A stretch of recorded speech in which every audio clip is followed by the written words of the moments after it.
রসুল করিম সাল্লাল্লাহু আলাইহি ওয়াসাল্লাম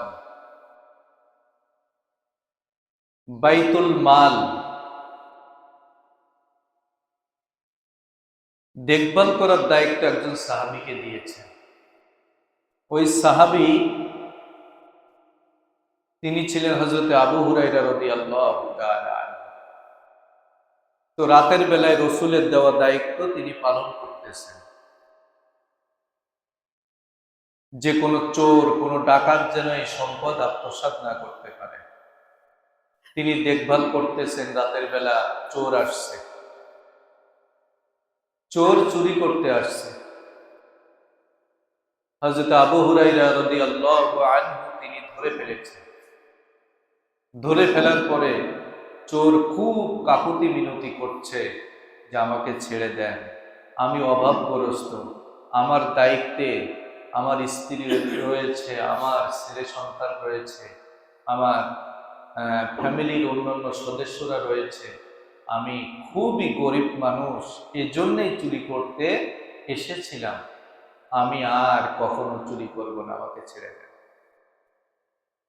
হযরত আবু হুরায়রা রাদিয়াল্লাহু তাআলা আনহু কি করলেন? ছেড়ে দিলেন। পরের দিন সকালবেলা আবু হুরায়রা যখন রসুলের দরবারে আসছেন, তখন নবীজি বলছেন, ও আবু হুরায়রা, তোমার সে চোরের খবর কি? তোমার সে চোরের খবর কি? তুমি তাকে ছেড়ে দিলে কেন? সে কিন্তু তোমার সঙ্গে মিথ্যা বলেছে, তুমি তাকে ছেড়ে দিলে কেন? হযরতে আবু হুরায়রা বলছেন, ইয়া রাসূলুল্লাহ, সে খুব কাকুতি মিনতি করতেছে, যা ঘটেছে গত রাত্রে সেগুলো তিনি বললেন। নবীজি বললেন, দেখবা আজকে রাতেও ওই চোর আবার চুরি করতে আসবে। আবু হুরায়রা রাদিয়াল্লাহু তাআলা আনহু আবার রাতের বেলায় পাহারা দিচ্ছেন, দেখেন যে ওই চোর আবার চলে আসছে গভীর রাতে, চুরি করার জন্য ঢুকেছে। আবু হুরায়রা বলছেন যে আজকে তোমাকে আমি আর ছাড়ব না, তুমি গত রাতে আমার সঙ্গে মিথ্যা বলেছ, আজকে আমি আর তোমাকে ছাড়ব না। ধরে ফেলেছি, ধরার পরে আবার গত রাতের মতো কাকুতি মিনতি করছে যে আমাকে ছেড়ে দাও, আমি অনেক গরিব মানুষ, আমি দরিদ্র মানুষ, আমি অসহায়, আমার দায়িত্বে অনেক সদস্য রয়েছে, আমার ফ্যামিলির অনেক সদস্য, আমাকে ছেড়ে দাও, আমি আর কখনো এই কাজ করব না। হযরত আবু হুরায়রা রাদিয়াল্লাহু তাআলা আনহু ছেড়ে দিলেন, কাকুতি মিনতির কথা শুনে ছেড়ে দিলেন। পরের দিন সকালবেলা নবীজির দরবারে আসার পর নবীজি বলছেন, আবু হুরায়রা, গত রাতে চোরের সঙ্গে যে ব্যবহার করেছো, ওই চোর কোথায়? তুমি ছেড়ে দিলে কেন? ওই চোর তো আসলে তোমার সঙ্গে মিথ্যা কথা বলেছে। আবু হুরায়রা, তুমি দেখবা আজকের আবার ওই বাইতুল মাল চুরি করার জন্য ওই চোর আসবে। আবু হুরায়রা বলছে, ইয়া রাসূলুল্লাহ, অনেক কাকুতি মিনতি, আমার খুব দয়া হয়েছে, আমার খুব দয়া হয়েছে, এই জন্য আমি তাকে আজকেরও ছেড়ে দিয়েছি। আবু হুরায়রা বলছেন, রাসূলুল্লাহ বলছেন যে দেখবা আজকে আবার ওই চোর চুরি করতে আসবে। চোরদের একটা চুরি করা কি? নেশা।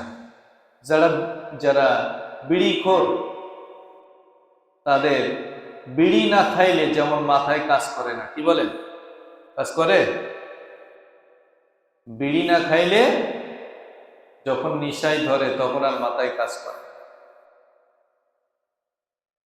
হাতে ময়লা লাগানো, ওই ময়লা সুদ্ধা কান জুড়েছে, খুব অসুস্থ, মৃত্যু প্রায় হয়ে যাবে, এমনও অবস্থায় কথা বলতে পারতেছে না, কিন্তু হাত দিয়ে দেখাই দিচ্ছে যে আমাকে দেওয়া হোক। কি দেবে? বিড়ি দিতে হবে, সিগারেট দিতে হবে। কথা বলতে পারতেছে না, প্রচন্ড অসুস্থ। তারপরেও কি লাগবে? বিড়ি লাগবে। হাত কাঁপতেছে, কিন্তু নেশা এমন পরিমাণে লাগছে যে দিতেই হবে। এখন মানুষের দয়ার কি আর শেষ আছে? পাশ থেকে লোকজনে বলছে দেও, শেষটা না টেনে যাক। তো হাত কাঁপতেছে, ধরতেও পারবে না এমন অবস্থা, তার মধ্যে দিয়েছে, টান দিয়েছে বিড়িতে, টান দিয়ে আর ফিরাইতে পারিনি দম, এক টানে একেবারে শেষ হয়ে গেছে, মৃত্যু হয়ে গেছে। জীবনের আশাও পূরণ হয়ে গেল নাকি? কি বলেন? আশাও পূরণ হয়ে গেল, আবার দুনিয়া ছেড়ে চলেই গেল। মানুষের কত দয়া দেখেন, কোন জায়গায় দয়া পূরণ করতে হয় তাও জানি না। মানুষ মেহমানদারি করে কি দিয়ে? মদ দিয়ে। মেহমানদারি করে বিড়ি দিয়ে, সিগারেট দিয়ে, নাউজুবিল্লাহ বলেন। এগুলা কখনো ঠিক নয়। তো আবু হুরায়রা তিনি দয়া করেছেন। এই যে বিড়ির যেমন নেশা, চুরি করাও ওরকম নেশা, ডাকাতি করাও ওরকম নেশা। তো পরের দিন, 3 দিনের দিন আবার চুরি করতে আসছে। কিতাবের মধ্যে আসছে 3 দিনের দিন, রাসূলুল্লাহ বলেছেন যে আজকেরও আসবে। 3 দিনের দিন আবার ওই চোর চুরি করতে আসছে, বাইতুল মাল নেওয়ার জন্য আসছে। হযরত আবু হুরায়রা রাদিয়াল্লাহু তাআলা আনহু রাসূলের দেওয়া দায়িত্ব পালন করতেছে। গভীর রজনীতে হযরত আবু হুরায়রা রাদিয়াল্লাহু তাআলা আনহু তিনি লক্ষ্য করে দেখেন চোর প্রবেশ করেছে। আবু হুরায়রা বলছেন, 3 দিনের দিন চোর তুমি এসেছো, আজকে তোমাকে আমি কোনোভাবে আর ছাড়ছি না। হযরতে আবু হুরায়রা চোরকে ধরে ফেললেন। চোরকে ধরার পর চোর ওই গত রাতের মতো আবার কাকুতি মিনতি করছে, আবার কাকুতি মিনতি যে আমি খুব গরিব মানুষ, আমার বিবি বাল বাচ্চা না খেয়ে আছে, আমি খুব গরিব মানুষ। আবু হুরায়রা বলছে যে না, আমার নবীজি বলছেন যে তুমি মিথ্যা বলেছ, এই গত 2 দিনও মিথ্যা বলেছ, আজকেরও তুমি মিথ্যা বলছো, আজকে আমি তোমাকে আর ছাড়ছি না।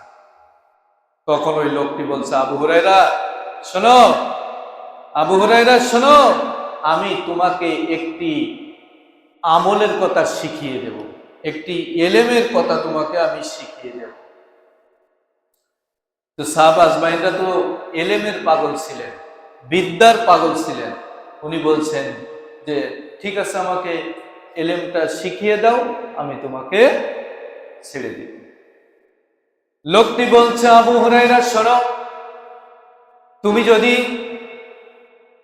প্রত্যেক রাতে ঘুমানোর পূর্বে যদি আয়াতুল কুরসিটা যদি পড়তে পারো, তাহলে তোমার এবং তোমার সম্পদগুলি আল্লাহ তাআলা হেফাজত করবে।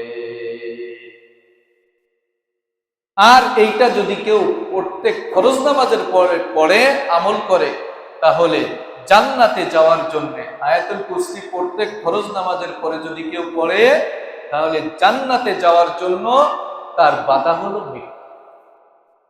আর এটা যদি কেউ পড়ে, কোনো শয়তান তার উপরে সওয়ার হতে পারবে না। তার সম্পদ রক্ষা করবেন কে? আল্লাহ পাক। এ কথা শিখিয়ে দিলেন আবু হুরায়রাকে। ওই চোর হযরত আবু হুরায়রা বিদ্যাটা শিখে বলছেন যে হ্যাঁ, ভালোই বিদ্যা তো, আমি যদি এটা আমল করি তাহলে আমার সম্পদ, আমাকে রক্ষা করবেন আল্লাহ, তো ঠিক আছে। চোরকে ছেড়ে দিয়েছে। বিশ্ব নবীর দরবারে আসার পরে বিশ্ব নবী বলছেন, আবু হুরায়রা আবার তুমি চোরকে ছেড়ে দিলে, কারণ নবীজির কাছে আসার পর নবীজি আগে আগে বলছেন আবু হুরায়রাকে গত রাতে যা ঘটেছে। বিশ্ব নবীজিকে আবু হুরায়রা বলেন নাই, কে বললেন? কারণ বিশ্বনবী তো আল্লাহ পাকের নবী, যার কারণে আল্লাহ ওহীর মাধ্যমে রাতে কি ঘটতেছে তা তিনি জানিয়ে দিচ্ছেন নবীজিকে। বিশ্বনবী বলছেন, আবু হুরায়রা, গত রাতে আবার তুমি চোরকে ছেড়ে দিলে, 3 দিন হয়ে গেল। প্রত্যেক দিন সে মিথ্যা বলে, তবে গত রাত্রে তোমাকে যে এলেম শিক্ষা দিয়েছে, আবু হুরায়রা বলছে, এই আমাকে শিক্ষা দিয়েছে। বিশ্ব নবী বলছেন, ওই চোর প্রতি রাতে মিথ্যা কথা বলেছে, কিন্তু আয়াতুল কুরসির ব্যাপারে যেটা তোমাকে বলেছে এটা সে সত্য বলেছে। কেউ যদি এই আমলটি করতে পারে তাহলে আল্লাহ পাক তাকে হেফাজত করবেন শয়তান থেকে, এবং সম্পদগুলিও আল্লাহ পাক রব্বুল আলামিন হেফাজত করবে। আয়াতুল কুরসির অনেক মর্যাদা, অনেক কাজ এই আয়াতুল কুরসির আমল যদি করা হয় তাহলে আমলকারী আল্লাহ তাআলার পক্ষ থেকে পাবে। কারণ এখানে আল্লাহ পাকের একত্ববাদ এবং আল্লাহ পাকের পরিচয় আল্লাহ পাক নিজে তুলে ধরেছে। এই জন্যে আয়াতুল কুরসির অনেক মর্যাদা, অনেক কাজ আল্লাহ পাক এই আয়াতুল কুরসির মধ্যে দিয়েছে। তো আবু হুরায়রা বলছে, ইয়া রাসূলুল্লাহ, আমাকে এই ইলম শিক্ষা দিয়েছে, এই বিদ্যা শিক্ষা দিয়েছে বলে আমি তাকে ছেড়ে দিয়েছি। নবীজি বলছেন, তুমি কি ওকে চেনো? তুমি কি ওকে চেনো? ও কিন্তু মানুষ নয়, ও হচ্ছে ইবলিস, শয়তান। সে চুরি করতে আসে আর মিথ্যা বলে। আর তোমাকে যে ইলমটা শিক্ষা দিয়েছে সে ঠিক বলেছে, তুমি যদি আয়াতুল কুরসির আমল করতে পারো, কোন শয়তান তোমার ধারে কাছেও ধরতে পারবে না। বলুন সুবহান। আর এই আয়াতুল কুরসি 5 ওয়াক্ত নামাজের পরে যদি আপনি আমি পড়তে পারি তাহলে কি হবে? জান্নাতে যাওয়া আপনার জন্য সহজ হয়ে যাবে। জান্নাতে যাওয়া, শুধু মৃত্যুটাই বাধা। মৃত্যু হলো আপনি জান্নাতে চলে যাবেন। আল্লাহ পাক আমাদের সবাইকে এই আমল করার তৌফিক দান করেন, বলেন আমিন।